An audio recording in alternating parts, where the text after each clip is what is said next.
Hi guys! Panibagong video na naman tayo for today.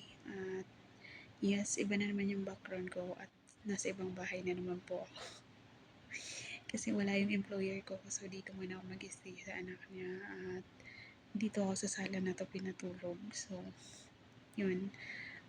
May gusto lang akong i-share sa inyo na hindi naman siya kwento actually.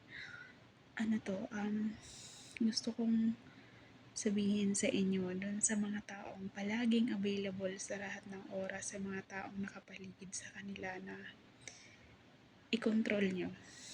Kasi alam nyo at the end of the day, kayo din yung magiging mag-isa sa huli.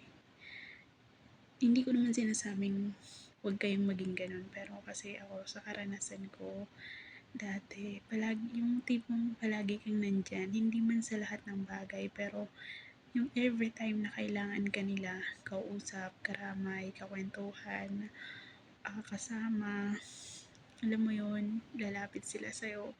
Palagi kang always ready tumulong, magbigay, makinig, makipag-usap.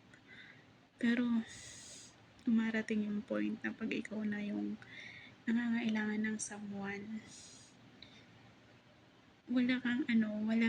hindi ko alam kasi ako kasi sa part ko, wala akong lakas ng loob na lumapit sa kanila, lumaing sa kanila, huminga sa kanila.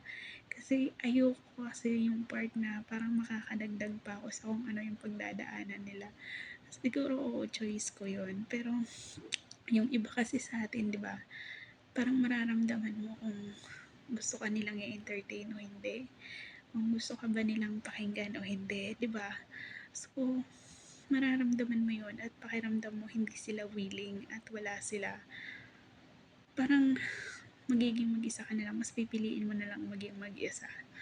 So, yun, matuto tayong mag-control kasi kapag nasanay sila na palagi tayong nandyan, palagi tayong nakaalalay, hindi rin nagiging maganda. Pero depende sa inyo kung gusto nyo or ayaw nyo. Sa akin lang, yung sa side ko, yung sa experience ko,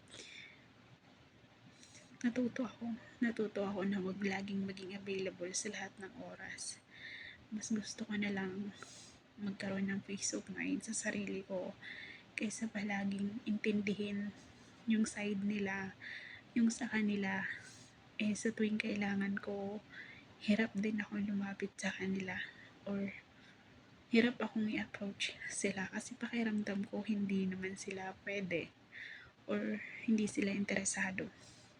So, ayun, tayo lang din yung mag-expect, tayo lang din yung mag-a-assume na baka willing din sila, na baka nandyan din sila, pero hindi pala. So, yun lang.